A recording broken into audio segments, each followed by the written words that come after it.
Саламатсыздарбы, парламентаризм сабактары көрсөтүүбүздүн бул жолку чыгарылышында калкыбызды таза суу менен камсыз кылуу маселесин талкуулайбыз. Студиябыздын коноктору депутаттар Айтмамат Назаров, Рада Туманбаева жана ичүүчү суу менен камсыздоо департаментинин башчысы Аскарбек Токтошев. Кош келдиңиздер. Бүгүн дал ушул таза суу менен камсыздоо боюнча жогорку кеңештин тапшырмасы кандай аткарылып жатканы өкмөттүк саатта каралды. Жыйындар залынан алынган тасмадан кийин суроолорго өтсөк. Самаркандек Аксай, Актатыр айылдарында барбаган ошо жетекчи калган эмес да. Бардык фракциянын көчмө жыйыны болгон. Ал палатада 2 жолу жыйында караганбыз. Ошо жыйындын токтомдору барган, комитеттин токтомдору барган. Бирок бүгүнкү күнгө чейин ошо 6 чек ара өкмөттүн бирөөндө да ушул проект долбоор камтылган эмес да. Мына Сузак районундагы Багыш айыл өкмөтүндө ошол жерде 21 миңден 22 миңге чейин адамдар жашайт да. Дайыр Атакулович, шуну бир протоколдук негизде ушул айылды да бир карап кетсеңиздер. Көп жылдан бери суусу жок, кудукка суу куюп ичишет да. Былтыркы жылы Сооронбай Шарипович премьер-министр болуп турганда өкмөттөн акча бөлүнгөн болчу таза сууга. Бирок социалдык объекттерге силер уруксат берип, ошого жылдырып коюпсуңар. Быйыл кандай ошо таза суу маселесин чечиш? Анткени 21-кылымда биздин экинчи борбор болуп эсептеген Ош шаарында таза суу чечилбесе бул уят да негизи. Мына дегенде сиз айтсаңыз, ар түрдүү цифралар айтылып атпайбы? 60%дан жогору дейт, 300 айылдан жогору, 400 айылдан жогору, жок 700 айылга жакын эл таза суу менен камсыз эмес деген пикирлер айтылып атат. Расмий цифралар кандай? Эгерде так айтсам 61,9 деп чыгып атат, таза суу менен камсыз болгон деп. Ал эми 40%га жакыны таза суу менен камсыз болгон эмес деп атабыз да. Эми бул жерде эки түшүнүктүү болушу мүмкүн да. Биринчиси орусча айтканда доступность и достаточность деген болот да. Анан ошого караганда мына бүгүнкү күндө 267 айылда илгерки 50-60 жылдары курулган таза суу түтүктөрү бар. Бирок кантсе дагы ал жерде таза суу бар. 2 колонка, 3 колонка болсо дагы мынабу деген таза суу бар, бирок эскилиги жетип, анын кайрадан куруу маселеси турат. Ал эми жанагы 386 дегенибиз, 386 айылда таза суу маселелери Советтер Союзунда кийин да курулган эмес да. Ошондуктан бүгүнкү күнү ошол эки цифра 653-тү берип атат. Анан ошо эскилиги жеткенине байланыштуу, таза суу маселеси чечилбегендине байланыштуу бүгүнкү күндө биз маселе койтабыз. 653 айылда таза суу маселесин түп тамырынан чечиш керек. Мына депутаттар сиздерге суроо бергенде айтылды да, ушул таза суу деген долбоор мына биринчи этабы аяктаган бир чоң мамлекеттик программа болгон. Анан кийин көп жылдардан бери эле ошо таза суу менен камсыздайбыз деп, мына жаңыда стратегия кабыл алынып тур, 2026 жылга чейин таза суу менен камсыздайбыз дегенчи. Эмне үчүн ушул көп жылдардан бери ошол 60% деп айтылып келген, эми болсо 40% деп атасыз. Ошол 40% элдин дээрлик тең жарымын ошол таза суу менен камсыздай албай жатабыз. Чынында биринчи этапта 2001-ден 2009-га чейин 2 донор аркылуу Азия өнүктүрүү банкы менен Бүткүл дүйнөлүк банктан $69,5 миллион тартылган. Ага 533 айылда таза суу маселеси чечилди деп отчет берилген. Өкмөт койгон, бүгүн да айтып кеттим, өкмөт койгон талап аягына чыккан жок. Бүгүнкү күндө ошол 533төн бир 150ге жакын айыл өкмөттөрүндө, айыл жерлеринде таза суу маселеси ошол мурун курулгандар дээрлик токтолуп калган.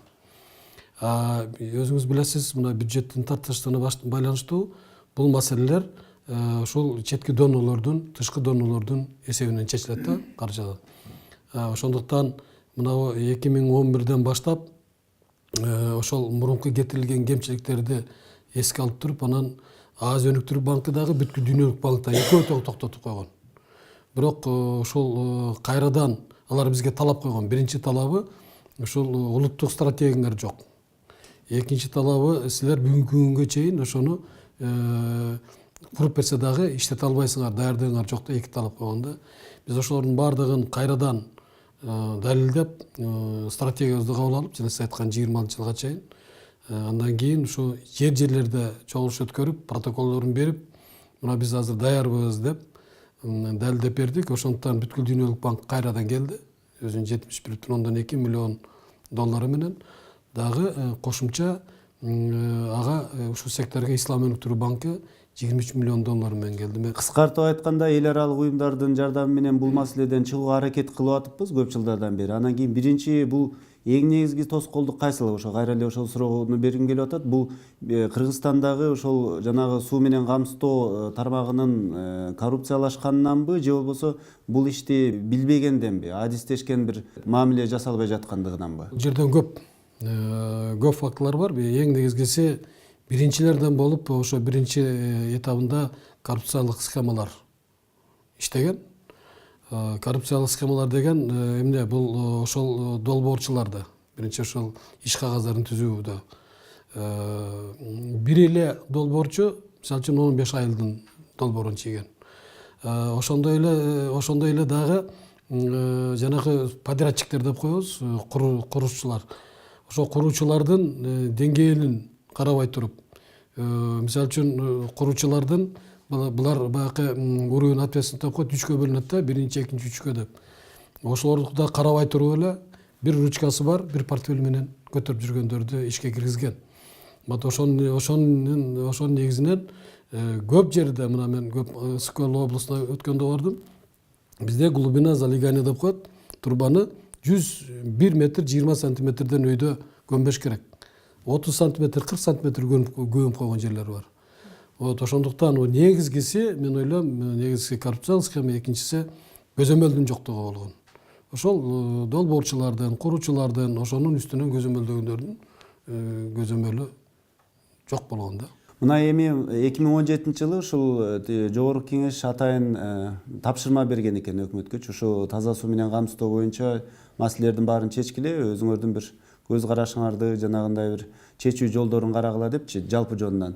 Мына бүгүн сиздер уктуңуздар өкмөттүк өкүлдөрдү, вице-премьер-министрди, мына департаменттин өкүлдөрүн уктуңуздар.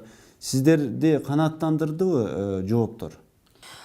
Мен биринчи ушул Аскарбек Сулаймановичтен баягы эмне үчүн ушул тапшырма мурун аткарылбай калганына дагы бир келтирип кетсем деп ойлоп атам. Себеби мурун бул буйрутманы жасоодо суу департаменти буйрутмачы болгон. Азыркы убакта бул заказчик деп коеюн. Заказчик айыл ошол жергиликтүү өзүнө өзү башкаруу органдарынын мүчөлөрү болуп атат да.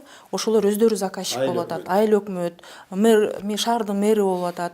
Алар ушул долбоорду ушул ТОдон баштап ПСДга чейин баарын жактырып, презентацияларды өткөзүп, андан кийин ошол айылдык кеңеште, шаардык кеңеште бардыгы каралып, андан кийин ошолордун макулдугу менен бул өтүп атат.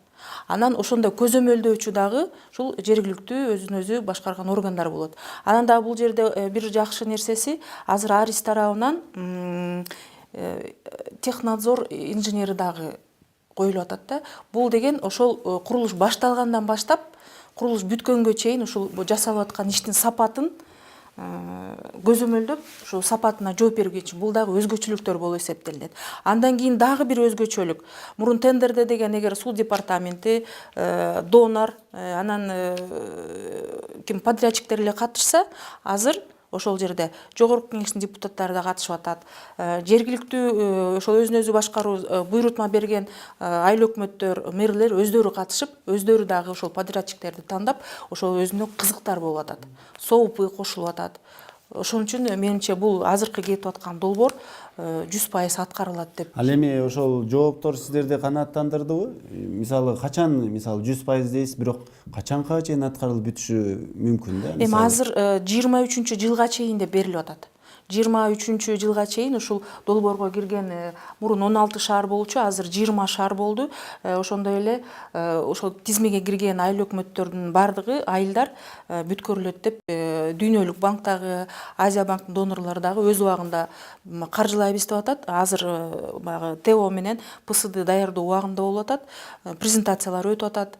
Ошол азыр долбоорлор даярдоо убактысы болуп атат да. Эми каржылообуз бар. Көзөмөлдөөчү органыбыз бар.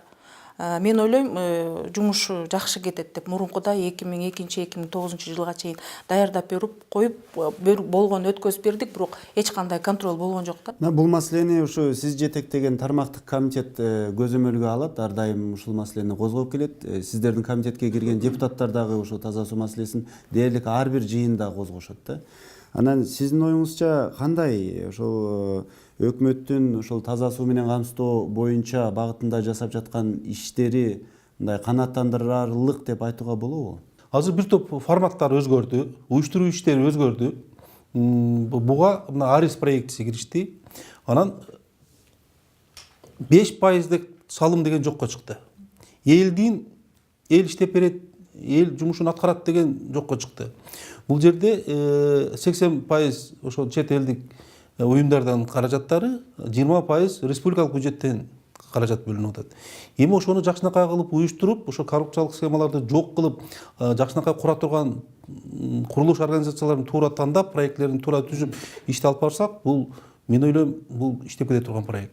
Өкмөттүк саат учурунда козголгон дагы бир маселеге токтоло кетсек, тасманы көрүп алып, анан маегибизди уланталы. Бул проект билесиз да, АБР токтотуп койгон.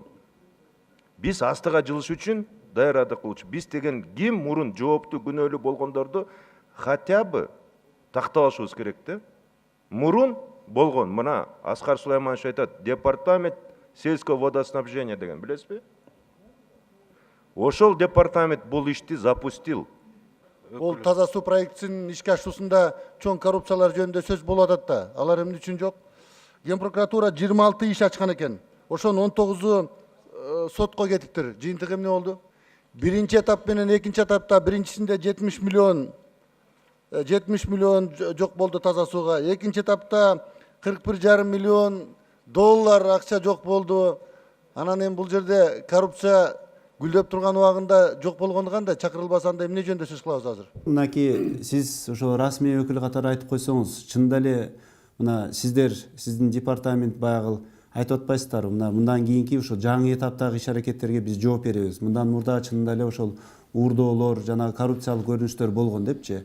Чынында эле ошондо баягы донордун акчаларын жеп коюп, жанагындай сапатсыз ошол жумуш жасап, абдан көп баягы айылдарды, көп региондорду таза суусуз калтырган адамдар, тараптар ошо жоопкерчиликке качан тартылат? Качан алардын чын эле ысымдары жарыяланып, кур дегенде уят карылат?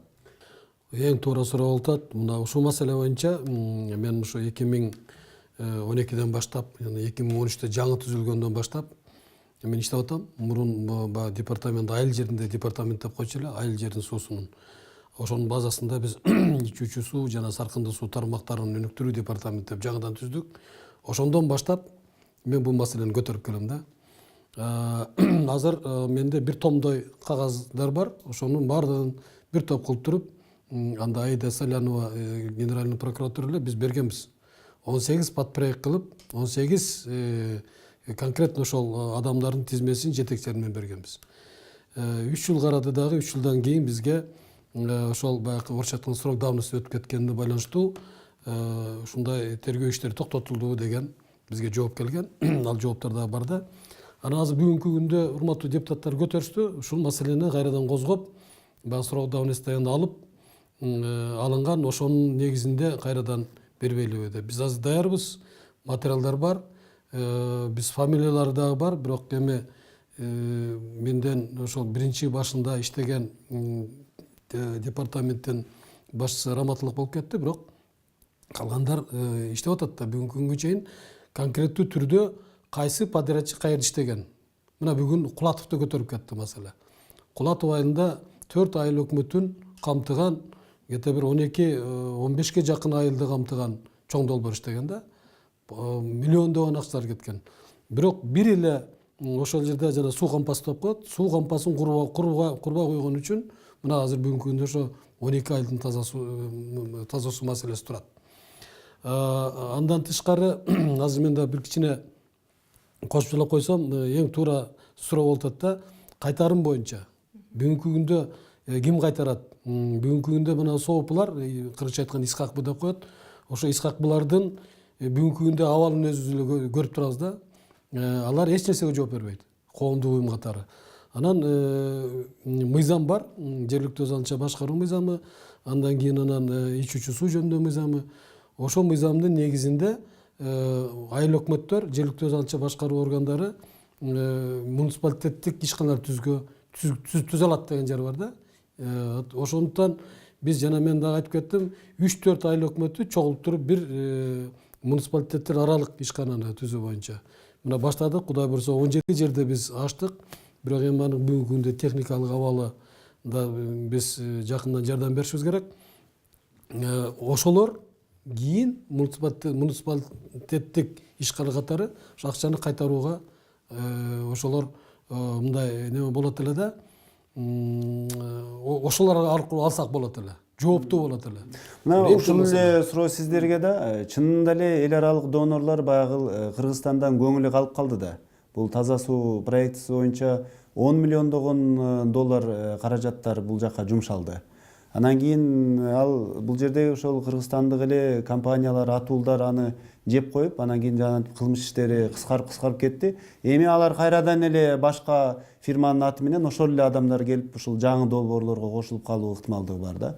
Мисалы ушул Кыргызстандын ушул багыттагы мындай атын тазалаш үчүн сиздер эмне үчүн ушул кылмыш иштерин кайрадан козгоп, ошол жооптуу адамдарды кайрадан жарыялап, аларды ушул таза суу долбоорунун экинчи тепкичине мындай жолотпоонун аракетин көрбөйсүздөр? Мисалы депутаттар сиздердин колуңуздардан ушул келбейби? Негизи бүгүн ошол сиз айткандай 2 депутат көтөрдү. Бул өкмөткө дагы жетип болуш керек. Кайрадан бул жөнүндө жумуш башталат. Себеби деген азыркы алып аткан каражатыбыз өтө чоң, жоопкерчиликтүү болуш керек. Андан кийин дагы бир айта турган сөз, бул биз айыл жерлеринде көрүп атабыз, коюлган колонкалардын сынып кеткендерин көрүп атабыз.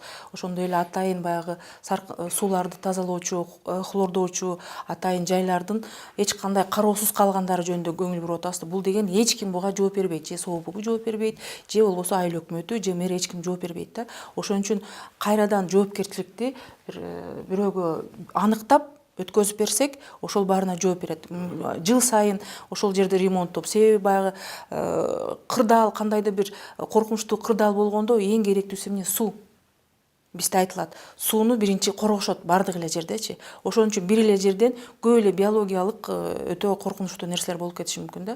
Ошон үчүн ошол суу бөлүштүрүүчү жер, тазалоочу жерлер дайыма көзөмөлгө алынып, атайын кароолдар ал жерди караш керек да. Ошо сиз шайланып келген региондо, сизге добуш берген региондо ошондой айылдар барбы? Мурда ошол таза суу проектиси башталып, бирок сапатсыз болуп бүтпөй калган айылдар барбы? Шайлоочулардан ошондой арыздар түштү беле? Жок, андай арыздар түшкөн эмес, бирок сууга муктаж айылдар өтө көп. Анан баягы кошумча салымдарды төлөй албай калган айылдар бар. Алардыкы да токтоп калган. Анан баягы өздөрү аракет кылып суу чыгарган айылдар дагы бар. Баягы наклон менен келгенде шланганы менен алып келип айылдарга киргизгендер, ушундай проекттер бар да. Атайын өздөрү чогултушуп, мисалы үчүн бир айыл бар, Кашка суу айыл өкмөтүндө Тосту деген айыл. 800 000 сом чогултушуп, элдер өздөрү каздырып, өздөрү аракет кылышып, баягы булактан суу алып келишти да. Бирок бул жерден коркунучтуусу, булак эртең булганып калса, дагы кандайдыр бир оорулар пайда болушу мүмкүн. Бул атайын баягы тазалоочу жерлери жок да, бирок булактын суусу. Ал эми мына сиз дагы регионго барганда ошол шайлоочулар ушул маселени козгойбу? Мисалы, мурдагы ошол таза суу долбоорлоруна токтоп калышына, үзгүлтүккө учурашына жооптуларды эмнеге мындай жоопко тартпайсыңар? Алардан ошол акча каражаттарды кайрып албайсыңар деген маселе коюлабы? Албетте, бул маселе коомчулук тарабынан дагы кеңири коюлуп жүрөт. Бул депутаттар эле бүгүн көтөрүп көрсөң, коомчулукта дагы ушундай талаптар бар да. Мен ойлойм, бизде сатып алуулар жөнүндө ошо тендер өткөргөндө, госзакупка деп коет, ошол жөнүндө мыйзам бар. Ошол жерде кара тизмени жарыялап турушат. Ошону условия, тендердин условиясын аткарбай койгон, же туура эмес аткарган, же бир кандайдыр бир мындай бир мыйзам бузууларга жол берген компанияларды ошол жерге киргизип турат, жана алар кийинки тендерлерге, кийинки немелерге катыша албайт. Азыр мен ойлоп атам, ал жерге бир эле аларды киргизбестен ошол компаниялардын учредительдерин дагы, акционерлерин дагы киргизиш керек го деген ойдо пайда болуп атат да.